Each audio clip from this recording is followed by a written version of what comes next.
ତେଣୁ ଆସ ପିଲାମାନେ ଆମର ଯାହା ଅବଶିଷ୍ଟାଂଶ ଥିଲା ଆଲୋଚନା କରିବା। ଜନନୀ ଜନମ ଭୂମି ମୋର ଭୁଲି ନାହିଁ ନ ଭୁଲିବି କେବେ ତାର ନାଁ। ତା ଛାତିରେ ପାଦ ଦେଇ ଶିଖିଲି ମୁଁ ଚାଲି ଖେଳି ଖେଳି ଉଡ଼ାଇଲି କେତେ ଧୂଳି ବାଲି। ତେଣୁ ଡକ୍ଟର କୃଷ୍ଣଚନ୍ଦ୍ର ପାଣିଗ୍ରାହୀଙ୍କର ଜନ୍ମଭୂମି ପ୍ରବନ୍ଧଟି ଆମେ ପଢ଼ୁଥିଲେ।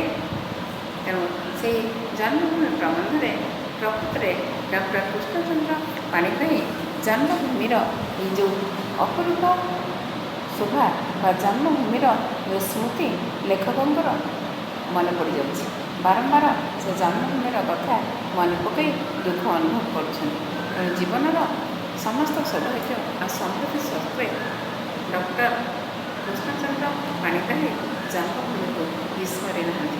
ସେହି ସ୍ମୃତିର କେତୋଟି ସ୍ନିଗ୍ଧ ମୁହୂର୍ତ୍ତର ରୋମନ୍ଥନ ମଧ୍ୟରେ ତଟିନୀ ବେଷ୍ଟିତ ଭଞ୍ଜ କୀର୍ତ୍ତିନି ମୟୂରଭଞ୍ଜର ଖିଚି ସେହି ପଲ୍ଲୀ ଗ୍ରାମରେ ସେ ପାଇଥିଲେ ରୂପରସ ଗନ୍ଧ ସ୍ପର୍ଶର ପ୍ରଥମ ଅନୁଭବ। ଜନ୍ମଭୂମି ତାଙ୍କୁ ଶୈଶବରୁ କୈଶୋର ପର୍ଯ୍ୟନ୍ତ ଦେଇ ଆସିଥିଲା ଅଯାଚିତ ସ୍ନେହ। ତେଣୁ ତାଙ୍କର ସେହି କର୍ମଭୂମି ସେହି ଜନ୍ମଭୂମି ବୋଲି ଆଜି ସେ ମନେ କରିଛନ୍ତି। ତେଣୁ କ୍ରମେ କ୍ରମେ କ'ଣ ହେଇଛି, ଜନ୍ମଭୂମି ସହିତ ତାଙ୍କର ଜନ୍ମ ମାଟି ସହିତ ତାଙ୍କର ସମ୍ପର୍କ ଆସ୍ତେ ଆସ୍ତେ କ୍ଷୀଣ ହେବାକୁ ଲାଗିଛି। ତେଣୁ ସମସ୍ତ ସ୍ମୃତିକୁ ସେ ବାସରେ ପକାଇବା ପାଇଁ ଇଚ୍ଛା କରୁନାହାନ୍ତି। ତେଣୁ ଜନ୍ମଭୂମିର ସ୍ମୃତି ଆସ୍ତେ ଆସ୍ତେ ସମୟକ୍ରମେ ତାଙ୍କ ମନରେ ବାରମ୍ବାର ଉଜ୍ଜୀବିତ ହେବାକୁ ଲାଗୁଛି। ତେଣୁ ପ୍ରକୃତରେ ସେ କହୁଛନ୍ତି ଯେ ଆଜି ବି ମୋର ଇଚ୍ଛା ହେଉଛି ଜନ୍ମଭୂମିକୁ ଫେରିଯିବା ପାଇଁ, କିନ୍ତୁ ଜନ୍ମଭୂମିକୁ ଫେରିଯିବା ପାଇଁ ଆଉ ଲେଖକଙ୍କର ନୈତିକ ସାହସ ନାହିଁ। ତେଣୁ ଶିକ୍ଷିତ ହୋଇ ଆସି ଯେତେବେଳେ ସତରେ ନିଜର କର୍ମଭୂମି ବାଛି ନେଇଛନ୍ତି, ତାପରେ ଜନ୍ମଭୂମିକୁ ଫେରି ନିଜକୁ ସେ ଅବସ୍ଥାପିତ କରିବା କଥା କେବେ ମଧ୍ୟ କଳ୍ପନା କରିପାରୁନାହାନ୍ତି। ତେଣୁ ଆସ ତାପରେ ଅବଶିଷ୍ଟାଂଶ ଆମେ ପଢ଼ିବା।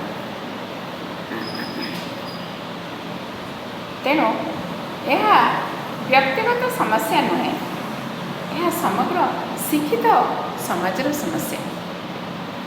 ଧର୍ମାନ୍ତର ଗ୍ରହଣ କଲା ପରେ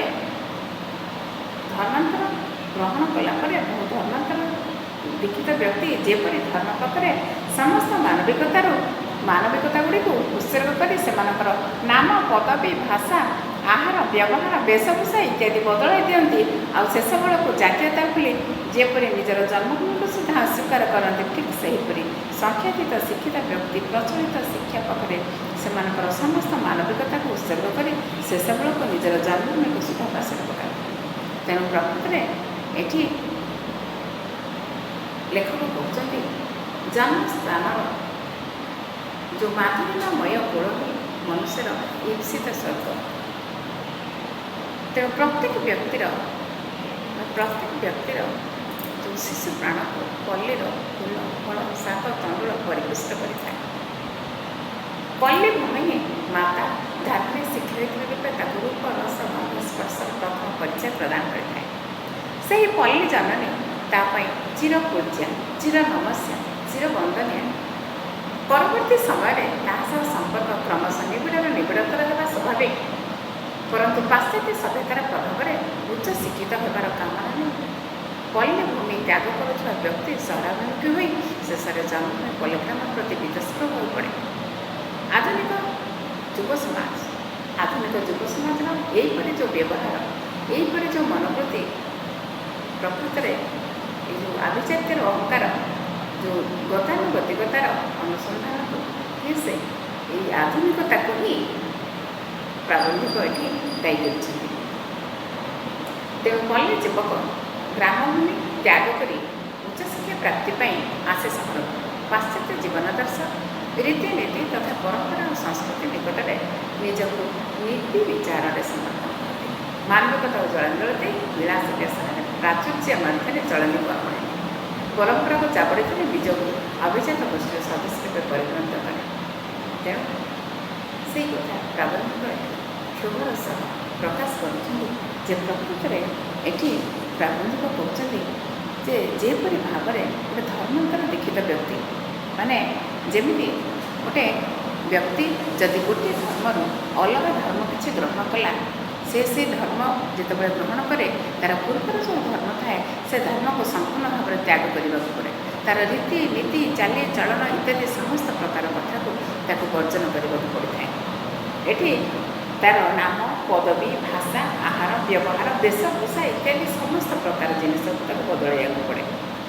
ଶେଷ ବେଳକୁ କ'ଣ ହୁଏ? ଶେଷରେ ଜାତୀୟତା ଭୁଲିକି ଜନ୍ମଭୂମିକୁ ସୁଦ୍ଧା ସେ ଅସ୍ୱୀକାର କରେ। ତେଣୁ ଠିକ୍ ସେହିପରି ଏଇଠି ସଂଖ୍ୟାତୀତ ଶିକ୍ଷିତ ଲୋକମାନଙ୍କର ଅବସ୍ଥା ହିଁ ସେଇଆ। ପଲ୍ଲୀ ଗ୍ରାମରେ ଜନ୍ମ ହୋଇ ଛୋଟରୁ ବଡ଼ ହେଲେ, ତେଣୁ ପାଠ ପଢ଼ିବା ପାଇଁ ଉଚ୍ଚ ଶିକ୍ଷା ପାଇଁ ସହରକୁ ଗଲେ। ସହରର ଯେଉଁ ଆଳସ୍ୟ, ସହରର ଯେଉଁ ବିଳାସ ବ୍ୟସନ, ଏହିପରି ଭାବରେ ସେ ବାଧ୍ୟ ହୋଇଗଲେ ଯେ ଆଉ ଗାଁକୁ ଫେରିବାକୁ ସେ ଇଚ୍ଛା କଲାନି। ଏଠି ପ୍ରକୃତରେ ପ୍ରାବନ୍ଧିକ କହୁଛନ୍ତି ଯେ ଏଇଟା ପ୍ରାବନ୍ଧିକଙ୍କର ବ୍ୟକ୍ତିଗତ ସମସ୍ୟା ନୁହେଁ, ଏଇଟା ସମଗ୍ର ଶିକ୍ଷିତ ସମାଜର ସମସ୍ୟା। ତେଣୁ ସମାଜରେ ଆଜି ଏଇଆ ହିଁ ଘଟୁଛି ଏଇ ଯେଉଁ ଆଧୁନିକତାର ଦ୍ୱାହି ଦେଇ ମଣିଷ, ଆଭିଜାତ୍ୟର ଦ୍ୱାହି ଦେଇ ମଣିଷ ଆଜି ପ୍ରକୃତରେ ସହରାଭିମୁଖୀ ହେଇଛି, ଆଉ ଗାଁକୁ ଆଜି ଭୁଲି ଯାଇଛି। ତେଣୁ ପ୍ରକୃତରେ ଏଠି ଶିକ୍ଷା ସମାପନ ସଙ୍ଗେ ସଙ୍ଗେ ସେମାନଙ୍କର ଏକ ପ୍ରକାର ପୁନର୍ଜନ୍ମ ହେଇଛି। ତେଣୁ ପ୍ରକୃତରେ ଏଠି ଲେଖକ କହୁଛନ୍ତି ଯେ କ'ଣ ହେଉଛି, ଏଠି ତାଙ୍କର ପୁନର୍ଜନ୍ମ ହେଇଛି। ପୁନର୍ଜନ୍ମ କ'ଣ? ଗୋଟିଏ ଜାଗାରେ ଯେଉଁ ଅବସ୍ଥିତିକୁ ଜନ୍ମ ହୋଇଥିଲେ ତାହାର ରୂପ, ରସ, ଗନ୍ଧକୁ ସେ ସମ୍ପୂର୍ଣ୍ଣ ଭାବରେ ଭୁଲି ଯାଇଛନ୍ତି। ସେ ଯେଉଁ ଜାଗାରେ ରହୁଛନ୍ତି ସେଇ କଥାଟାକୁ ହିଁ ସେମାନେ ଆପଣାଇ ନେଇଛନ୍ତି। ତେଣୁ ଏଠି ଲେଖକ ପୁନର୍ଜନ୍ମ ଏ କଥା ସେଇଆକୁ ଲକ୍ଷ୍ୟ ରଖି କହୁଛନ୍ତି। ତେଣୁ ପଲ୍ଲୀ ଗ୍ରାମକୁ ଫେରିଯାଇ ଜୀବିକାର୍ଜନ କରିବା ଦୂରେ ଥାଉ, ସେଠାରେ କିଛି କାଳ ଅବସ୍ଥାନ କରିବା ମଧ୍ୟ ସମ୍ଭବପର ହୁଏ ନାହିଁ। ଏଣୁ ଥରେ ଥରେ ଭାବେ ଗ୍ରାମକୁ ଯାଇ କ'ଣ କରିବି? ଯଦି ଗ୍ରାମର ଉନ୍ନତିକର କାର୍ଯ୍ୟ ପାଇଁ ଯଥାସାଧ୍ୟ ଅର୍ଥଦାନ ହିଁ ମୋର ଏକମାତ୍ର ଅବଶେଷ କର୍ତ୍ତବ୍ୟ, ଗ୍ରାମକୁ ନ ଯାଇ ମଧ୍ୟ ତାହା କରାଯାଇପାରେ। ଜନ୍ମଭୂମି ସହିତ ମୋର ଆଉ କି ପ୍ରକାର ସମ୍ବନ୍ଧ ଅଛି? ତେଣୁ ପ୍ରକୃତ କଥା ଦେଖିବାକୁ ଗଲେ ଏଠି ପରମ୍ପରା ସ୍ରୋତରେ ନିଃସହାୟ ଶୁଷ୍କ ତୃଣ ସହ ଭାସି ଚାଲେ ଶିକ୍ଷିତ ଯୁବକ। ଯେମିତି ପ୍ରକୃତରେ ସେ କହୁଛି, ଏଠି ଶୁଷ୍କ ତୃଣ କଥା ଲେଖକ କାହିଁକି କହିଥାଏ? ଯେ ସମୟର ଗତିଧାରା ସାଙ୍ଗରେ ମଣିଷକୁ ତାଳ ଦେଇ ଚାଲିବାକୁ ପଡ଼ିବ।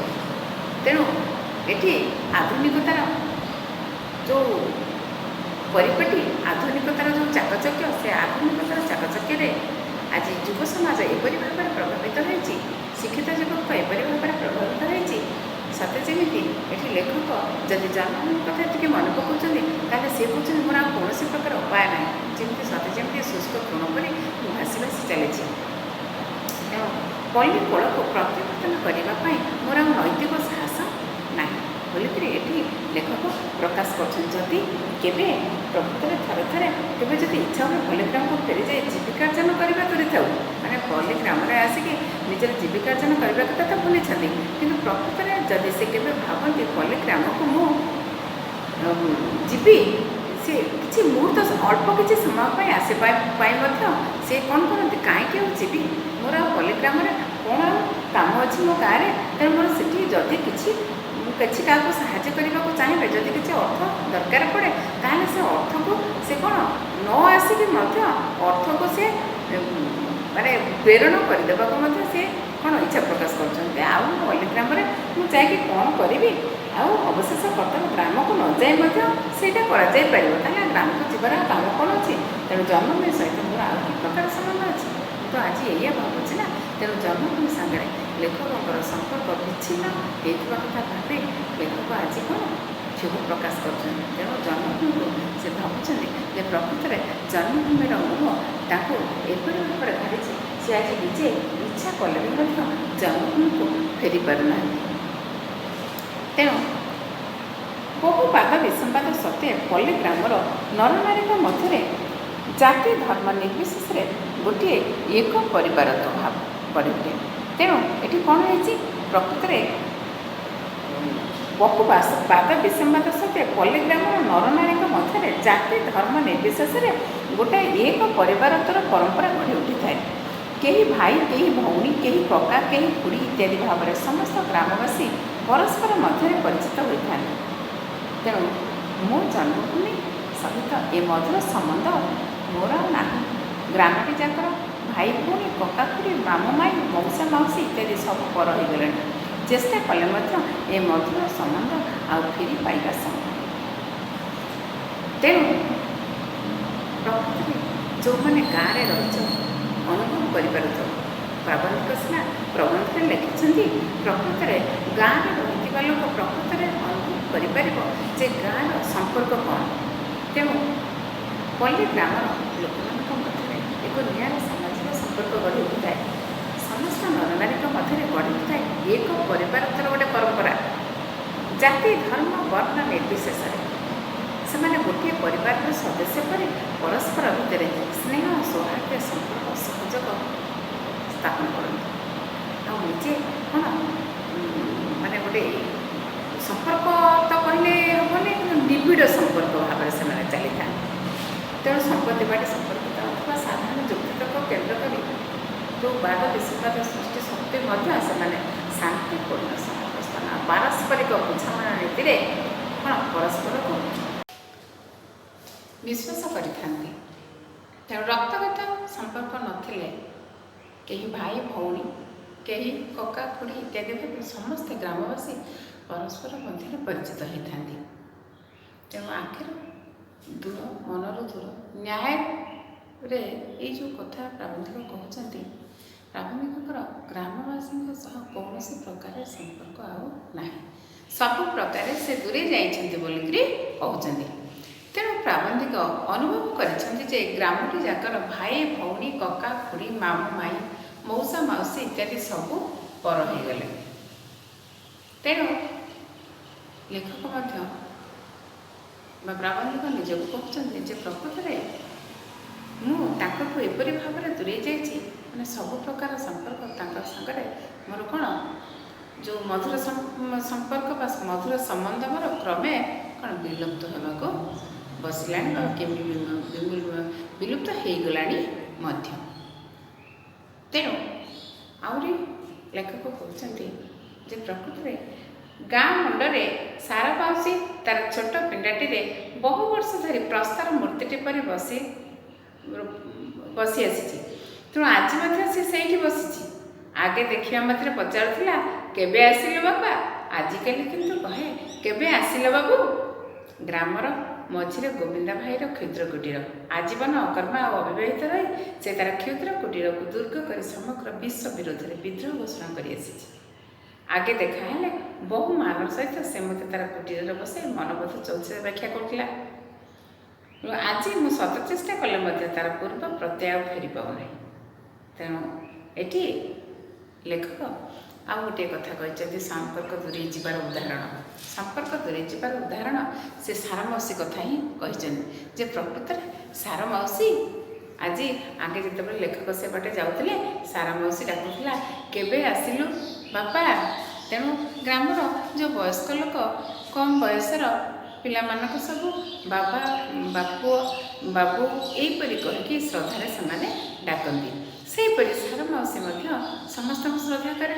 ସେମିତି ସେ କ'ଣ ଗୋଟେ ପିଣ୍ଡାରେ ସେ ବସିଥାଏ, ବସିଥାଇକି ବୁଢ଼ୀ ଲୋକ ବସିଥାଏ। ତେଣୁ ଯିଏ ସେପଟେ ଗଲେ ସେ କ'ଣ ବାପା, ବାବୁ ଏମିତି ସମ୍ବୋଧନ କରି ଡାକେ। ବା ଏଠି କ'ଣ କହେ, କେବେ ଯଦି ଲେଖକ ଫେରନ୍ତି, ପ୍ରାବନ୍ଧିକ ଯେତେବେଳେ ଫେରନ୍ତି ଗାଁକୁ, ସେ କହେ, କେବେ ଆସିଲ ବାବୁ? ଆଉ କେବେ ଆସିଲ ବାପା? ତେଣୁ ଏଠି ମାନେ ବାବୁ ଆଉ ବାପା ଶ୍ରଦ୍ଧାରେ ସେ ସେତେବେଳେ ବାବୁ ବି ବାପା ବି କହନ୍ତି। କିନ୍ତୁ ଏଠି ଲେଖକ କହୁଛନ୍ତି, ଏବେ ମୋତେ ସାର ମାଉସୀ କହେ, କେବେ ଆସିଲ ବାବୁ? ତାମାନେ ମୋତେ ସମ୍ମାନ ଦେଇକି ଯେଉଁ ବାବୁ କହନ୍ତି, ସେ ବାବୁ ଶବ୍ଦରେ ବୋଧେ କିଛି ଆନ୍ତରିକତା ନଥାଏ। ତେଣୁ ଆଉ ଗୋଟିଏ କଥା କହିଛନ୍ତି ଯେ ଏଠି ସେ କହୁଛନ୍ତି ଯେ ପ୍ରକୃତରେ ଆଜୀବନ ଅକର୍ମା ଅବିବାହିତ ରହି କିଏ ସେ ଗାଁ ମଝିରେ ରହିଛି ଯେଉଁ ଗୋବିନ୍ଦା ଭାଇ। ଗୋବିନ୍ଦା ଭାଇ କେବଳ କ'ଣ ଧର୍ମଚର୍ଚ୍ଚା କରେ। ତେଣୁ ସେ ଗୋଟେ କୁଟୀରରେ କେବଳ ମନବୋଧ ଚଉତିଶା ପଢ଼େ। ଯିଏ ଯାଏ ତାଙ୍କୁ ସତ୍ସଙ୍ଗମାନେ ବସେଇ ମନବୋଧ ଚଉତିଶା ବ୍ୟାଖ୍ୟା କରେ ବା ଶୁଣାଏ। ମନବୋଧ ଚଉତିଶାର ସାରାଂଶ ତାକୁ ଶୁଣାଏ। କିନ୍ତୁ ଏବେ ଯଦି କେବେ ଭେଟ ହେଉଛି କିନ୍ତୁ ସେ ସମ୍ମାନ ବା ସେ କଥା ବା ସେ ବୋଧେ ଭାବୁଛି ଯେ ପ୍ରକୃତରେ ଆଉ ମନବୋଧ ଚଉଦିଶା ଶୁଣିବା ପାଇଁ ମୋ ପାଖରେ ଆଉ ସେ ଆନ୍ତରିକତା ନାହିଁ, ତେଣୁ ମୋତେ ସେ ମନବୋଧ ଚଉଦିଶା ମଧ୍ୟ ଶୁଣାଉ ନାହିଁ। ଏଇଠୁ ଲେଖକ ଜାଣୁଛନ୍ତି ଯେ ପ୍ରକୃତରେ ମୋ ପ୍ରତି ଗ୍ରାମର ମୋ ପ୍ରତି ଆଉ ଆନ୍ତରିକତା ନାହିଁ। ତେଣୁ ଗ୍ରାମଟି ଯାକ ନବାଗତ ଅତିଥିରେ ପରିପୂର୍ଣ୍ଣ ହୋଇଗଲାଣି। ଯେଉଁ ଆଡ଼କୁ ଚାହିଁଲେ ଶୀର୍ଣ୍ଣ ମଳିନ ଉଲଗ୍ନ କୃଷଦର ଲମ୍ବଦର ଅବାଞ୍ଛିତ ଅବହେଳିତ ଶିଶୁମାନଙ୍କର ସମାବେଶ ଦେଖାଯାଏ। ତେଣୁ ଏମାନଙ୍କ ମଧ୍ୟରୁ କେହି ସୁଦ୍ଧା ମୋତେ ଜାଣନ୍ତି ନାହିଁ। କେବେ କେବେ ଦେଖାହେଲେ ଆଫ୍ରିକାର ନବାଗତ ଜେବ୍ରା ତା ଜିରାଫକୁ ଚାହିଁଲା ପରେ ଏମାନେ ମୋତେ ଖାଲି ଚାହିଁ ରହନ୍ତି। ତେଣୁ ପ୍ରକୃତରେ ଯେତେବେଳେ ଲେଖକ ଏବେ ଗାଁକୁ ଯାଉଛନ୍ତି ସେଠି ଦେଖୁଛନ୍ତି କ'ଣ ମାନେ ଆମର ଶୀର୍ଣ୍ଣ କ'ଣ ମାନେ ଯେଉଁ କହନ୍ତି ଦୁର୍ବଳିଆ, ଜୀର୍ଣ୍ଣ ଶୀର୍ଣ୍ଣ, ମଳିନ ଧୂଳି ଧୂସରିତ, ଉଲଗ୍ନ ମାନେ କ'ଣ ଖୋଲା ଦେହ, ଆଉ କୃଷଦର ମାନେ ଯେଉଁଟା ପେଟ ଯେଉଁମାନଙ୍କର ପଶିଯାଇଛି ସେମାନଙ୍କୁ କହନ୍ତି କୃଷଦର, ଲମ୍ବଦର ଯେଉଁମାନଙ୍କ ପେଟ ଉପରକୁ ବାହାରି ପଡ଼ିଛି। ତେଣୁ ଅବାଞ୍ଛିତ ଅବହେଳିତ, ତେଣୁ ଅବାଞ୍ଛିତ ଅବହେଳିତ ଶିଶୁମାନଙ୍କ ସୁଦ୍ଧା ସେ ଜାଣନ୍ତି ନାହିଁ। ତେଣୁ ଏବେ ଯେତେବେଳେ ଗାଁକୁ ଯାଆନ୍ତି ସେଇ ଅପରିଚିତ ପିଲାମାନେ ଯେମିତି ଆଫ୍ରିକାରୁ ଗୋଟେ କ'ଣ ଜିରାଫ ବା ଜେବ୍ରା ଆସିଛି ସେ ଚାହିଁ ଚାହିଁ ସେୟାକୁ ଅନୁଥାନ୍ତି।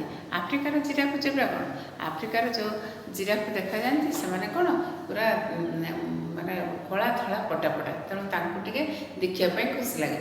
ତେଣୁ ସେ ଲେଖକ ପ୍ରାବନ୍ଧିକଟି କହୁଛନ୍ତି ଯେ ପ୍ରକୃତରେ ମୋତେ ଦେଖିଲେ ପିଲାମାନେ ଏଇଆ ଭାବନ୍ତି ଇଏ କିଏ ଗୋଟେ ଲୋକ ଆସିଲେ, ତେଣୁ ମୋତେ ଅପରିଚିତ ହିସାବରେ ସବୁବେଳେ ସେମାନେ ଚାହାନ୍ତି। ତେଣୁ ଏଠି ଲେଖକ କହୁଛନ୍ତି ଆଜି ମୁଁ ମୋର ସମ୍ପର୍କ ଗାଁଠାରୁ ଯେମିତି ସବୁ ହରାଇ ଦେଇଛି। ତେଣୁ ଏଠି ଲେଖକଙ୍କର ଯେଉଁ ଗାଁ ପ୍ରତି ମୋହ, ଯେଉଁ ଗାଁ ପ୍ରତି ଯେଉଁ ମମତା, ଗାଁ ପ୍ରତି ଯେଉଁ ସ୍ନେହ ସୌହାର୍ଦ୍ଦ୍ୟ, ସେଇ କଥାକୁ ଏଠି ସୁନ୍ଦର ଭାବରେ ଯେମିତି ସତେ ଯେମିତି ସମ୍ପର୍କ ବିଚ୍ଛିନ୍ନ ହେଇଛି। ତେଣୁ ଏଇ କଥା ସେ ଅତି ଗାଁର ଛୋଟ ଛୋଟ କଥାକୁ ନେଇ ତାଙ୍କ ଅନୁଭବର ବାର୍ତ୍ତା ଯାହା ଦେଇଛନ୍ତି ନିଶ୍ଚିତ ଭାବରେ ଆମେ ପରୀକ୍ଷା କରି ଦେଖୁଛୁ କଥାଟି ନିଶ୍ଚିତ ଭାବରେ ସତ କଥା। ତେଣୁ ଲେଖକଙ୍କର ଏ ଲେଖା ନିଶ୍ଚିତ ଭାବରେ ଆମକୁ ଆମ ପାଖରେ ଠିକ୍ ରୂପରେ ପ୍ରତିପାଦିତ ହେଇଛି। ପରବର୍ତ୍ତୀ କ୍ଲାସ୍ରେ ଆମେ ଆଉ କିଛି ଆଲୋଚନା କରିବା।